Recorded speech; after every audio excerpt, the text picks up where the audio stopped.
Afinal, as pessoas conhecem a Adélia Sampaio? Eu nunca ouvi falar sobre essa Adélia Sampaio, eu não sei nem do que se trata. Adélia Sampaio? Não, não conheço não. O ano é 1984 e estreia no Brasil o primeiro longa-metragem dirigido totalmente por uma mulher negra, Adélia Sampaio.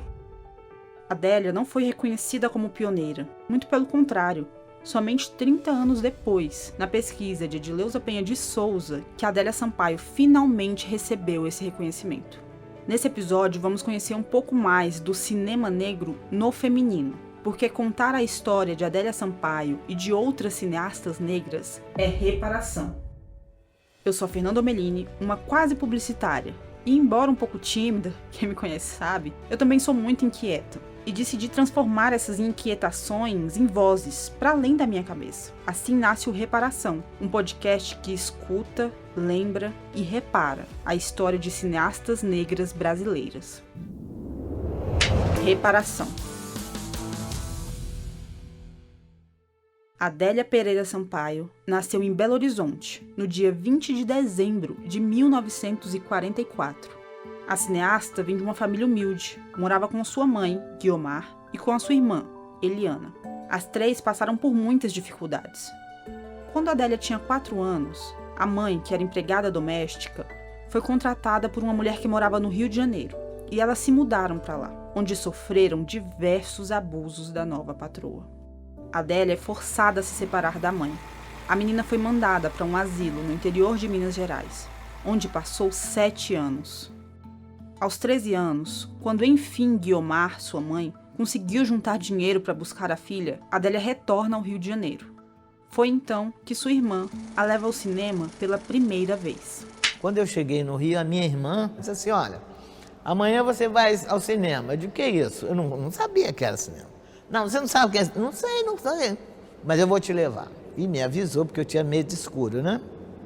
Ó, vai ficar escuro, mas de repente vai ficar claro. Aí, cara, quando abriu aquela tela, eu enlouqueci. Eu digo, eu quero entrar nessa tela. Eu quero fazer isso. Sampaio se casou aos 18 anos com Pedro Porfírio, com quem teve 3 filhos. Infelizmente, acabou perdendo o seu primogênito, que faleceu no 8º mês de gestação. Adélia foi atingida por um cacetete policial no abdômen, durante uma manifestação contra a ditadura militar. Logo após a chegada dos outros 2 filhos, Adélia e Pedro se separam. Foi nesse mesmo período que Adélia finalmente realiza o seu sonho de entrar para o mercado cinematográfico. Ela começa a trabalhar como telefonista na Difilmes, uma distribuidora e coprodutora. Em sua jornada na citada distribuidora e já a paixão pelo cinema, Adélia teve contato com diversos cineastas do cinema novo e passou a se aprimorar fazendo um curso de continuista e cultivando o seu sonho de ser diretora. Depois de atuar por um tempo como continuista e assistente de direção, Sampaio tenta o cargo de diretora de produção. Entretanto, o cargo lhe foi negado. A justificativa era mulher, e técnicos e eletricistas, majoritariamente homens, não a respeitariam no set. Adélia não aceita não como resposta e os convence. Como diretora de produção, ela desenvolve uma relação com todos do set. Sampaio acreditava em um cinema coletivo, onde todos eram igualmente importantes, conquistando dessa forma a confiança de todo o grupo. Amor Maldito foi o primeiro longa-metragem dirigido totalmente por uma mulher negra. É um drama lésbico produzido e lançado no final da ditadura militar no Brasil. O filme é baseado em uma história real que Adélia acompanhou pelos noticiários. O título do filme era a manchete do jornal Última Hora. Sampaio, além de diretora, também atuou como roteirista e diretora de produção do filme. Eliana Cobbett, sua irmã, também foi pioneira em sua área. Ela foi a primeira produtora executiva do Brasil e foi ela quem produziu Amor Maldito. Tendo tido acesso aos autos do processo, Adélia escreveu o roteiro junto a seu amigo, José Louzeiro. Dei uma entrada na Embrafilme e a Embrafilme mandou uma carta dizendo que o país jamais financiaria tamanha aberração. Amor Maldito não recebeu nenhum tipo de financiamento para ser realizado. O filme foi produzido de forma cooperativa. O acordo era que se o filme desse retorno nas bilheterias e na distribuição em VHS, os envolvidos receberiam um percentual. Todos eram donos do filme. Eu preciso destacar as dificuldades encontradas na distribuição do filme. Os donos de cinema não queriam exibi-lo, por se tratar de um filme com temática lésbica. Um distribuidor, que também era dono de salas de cinema em São Paulo, sugeriu que o filme fosse camuflado e lançado como uma produção pornográfica. Adélia reuniu a equipe e, depois de muita conversa, todos concordaram que essa seria a melhor opção. Produzir e lançar Amor Maldito foi um ato de coragem. Um filme feito com amor e dedicação de todos os que trabalharam nele. Essa é a incrível obra que abre as portas para a primeira diretora negra de um longa-metragem comercial no Brasil. Agora uma curiosidade. Bell Hooks apresenta o conceito de olhar opositor, um olhar que se rebela contra o sistema e propõe novas formas de ver e representar o mundo. Não seria a partir desse olhar que nasce o cinema negro? Para entender um pouco mais sobre isso, hoje vamos ouvir a historiadora do cinema e da literatura, a professora e doutora Renata Mello. Hoje eu faço um pós-doc, um pós-doutorado na Universidade de São Paulo, na USP, mais especificamente na ECA, na Escola de Comunicação e Artes, e eu quero analisar qual é o papel, por exemplo, de uma cineasta que é incrível e que fez parte de um dos movimentos do cinema nacional, que é o Dogma Feijoada, o experimento Dogma Feijoada, que teve como idealizador o cineasta, o grande cineasta Jefferson D. E eram grupos de vários nomes, como o intelectual e pesquisador Noel Carvalho, como o fotógrafo Luiz Paulo Lima, e tantos outros nomes que eu posso aqui trazer, elencar para você, mas eu vou me ater, além de Jefferson D., eu vou me ater à única mulher que fez parte desse grupo na época, que é a Lilian Solá Santiago. E aí, quando eu falo da única mulher negra nesse espaço, que até os dias atuais ela produz academicamente e produz no audiovisual, no cinema, qual é o olhar específico dessa mulher, que historicamente as mulheres negras, elas sempre apareceram de uma forma invisibilizada no cenário nacional? Não só no Brasil, como no mundo, mas vamos pensar no Brasil. Como uma mulher como essa, que tem uma trajetória incrível, é pouco falada, é pouco estudada. Então,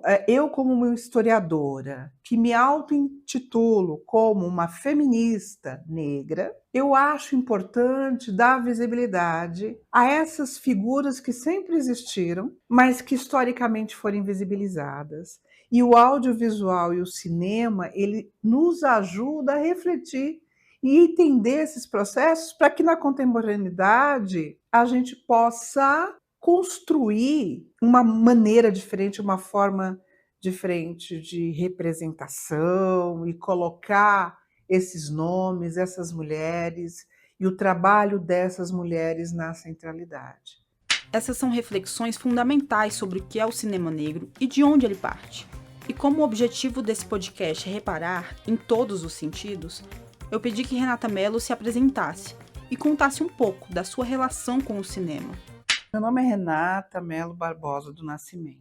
Sou historiadora, doutora em História, mestra em História, especialista em História, Cultura Afro-Brasileira e Africana e graduada em História pela PUC São Paulo. A minha especialização foi pela Universidade Federal de Goiás, eu acho importante falar de onde a gente vem, e o meu mestrado e doutorado feito pela Universidade de Brasília. E o cinema, para mim, ele tem um papel muito importante, porque para mim o cinema é um documento histórico. O que é ser uma historiadora ou um historiador? Nada mais é pensar no passado, analisar o passado e, nos olhos do presente, é trazer essa importância dos significados que o passado teve. E o cinema, ele é um documento nesse sentido, como a literatura.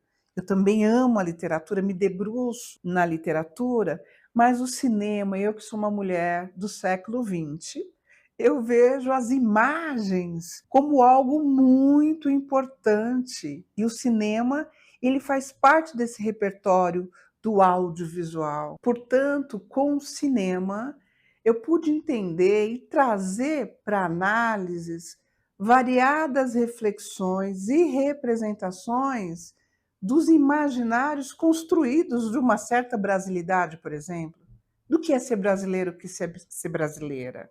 Depois de ouvi-la, eu confesso que eu aprendi muito. E uma dessas coisas é que a gente sempre precisa pesquisar e entender quem está por trás das obras. Isso ajuda a gente a perceber de que lugar essa pessoa está partindo. E vale não só para obras cinematográficas, mas para literatura, para obras acadêmicas. E é por isso que é tão importante olhar e ouvir cineastas negras, que há tanto tempo lutam essas batalhas e ainda seguem invisibilizadas. Começou com Adélia Sampaio, mas com certeza não termina ali. Não dá para deixar de falar de grandes nomes dos feminismos negros, como Lélia Gonzalez, Beatriz Nascimento, Sueli Carneiro e tantas outras que abriram o caminho para que hoje pudéssemos existir. A luta delas fez com que chegássemos até aqui, mas essa é uma luta contínua, que a gente trava todos os dias, contra o apagamento e a invisibilidade.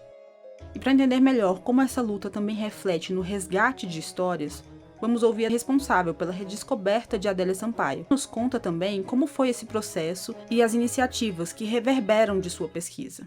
Eu sou Edileuza Penha de Souza, historiadora de formação, documentarista, cineasta, pesquisadora. Bom, encontro Adélia Sampaio por volta de 2012, 2013, acho que em 2012, por aí, quando eu estava escrevendo a minha tese de doutorado.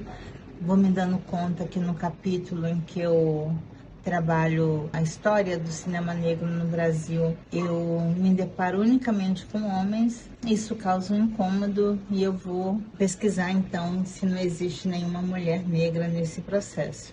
Então a pesquisa começa do básico, de ver lista de cineastas brasileiras, entender qual é o rosto dessas mulheres, que pertencimento racial elas estão. E num desses livros eu encontro a Adélia Sampaio.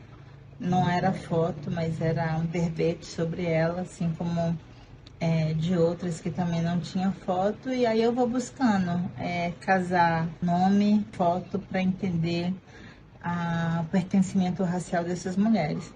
Então, encontrando a Adélia, eu mando uma mensagem no Facebook, ela prontamente responde e a partir daí começamos a fazer trocas, entrevistas, ela me munindo de material. E a mostra Adélia Sampaio, mostra competitiva de cinema negro Adélia Sampaio, ela nasce na disciplina Etnografia Visual da Imagem do Negro no Cinema, uma disciplina que eu ministrei na UNB durante 10 anos, e sempre pensando no protagonismo de mulheres negras no cinema brasileiro, né? Pensando nesse lugar do cinema negro no feminino. Então, é daí também que no governo Dilma, ela lança o edital Mais Cultura nas Universidades, a UNB abre um edital interno, e a gente propõe um primeiro encontro de cineastas negras brasileiras e dentro desse encontro uma mostra competitiva. E por que uma mostra competitiva? A gente está falando de 2016, então naquele momento o principal encontro de cinema negro era o Encontro de Cinema Negro Brasil-África-Caribe, do Afro Carioca, organizado por Zósimo Bobu desde 2007. Havia outros também, outras semanas de cinema negro, mas nenhum com esse caráter de competição. E a competição para nós era importante, não pela disputa, mas por premiar cineastas negras, dar a elas um troféu, né, substancialmente.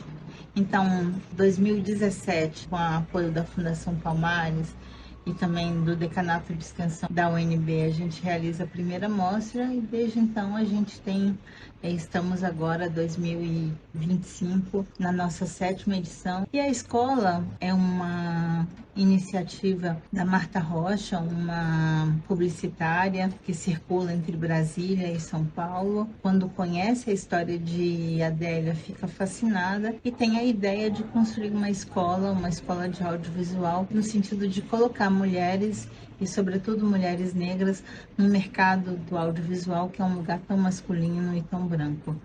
Então, a gente abriu agora, em outubro, com 20 meninas, tivemos quase 200 candidatas. Estamos aí com um corpo de professores e professoras super comprometido.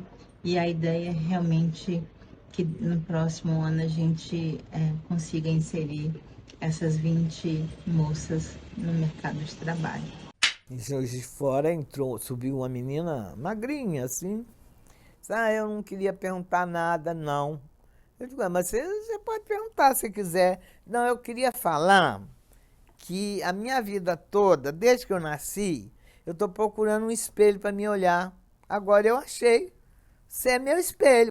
Foi também graças ao trabalho de Edileuza Penha de Souza que hoje Adélia Sampaio se tornou espelho para tantas meninas negras que sonham em fazer cinema. Contar e recontar essas histórias é um ato de reparação e um ato político. É uma forma de garantir que os 30 anos de invisibilidade de Adélia Sampaio não se repitam nunca mais. A gente precisa de mais vozes e mais espelhos para construir não só um cinema mais igualitário, mas também um mundo com mais equidade. E antes de finalizar... Esse filme é bom demais!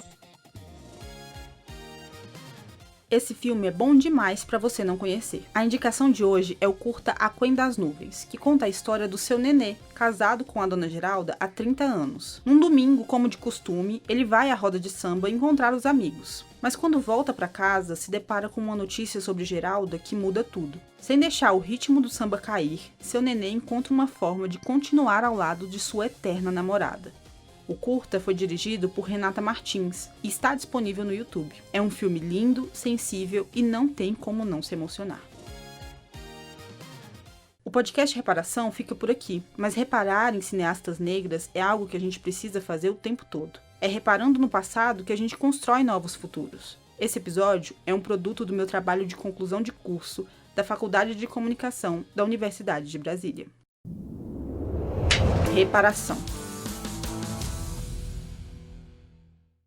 Esse podcast contém recursos de acessibilidade. Para mais informações, acesse @podcast.reparacão no Instagram. E nos vemos no próximo episódio.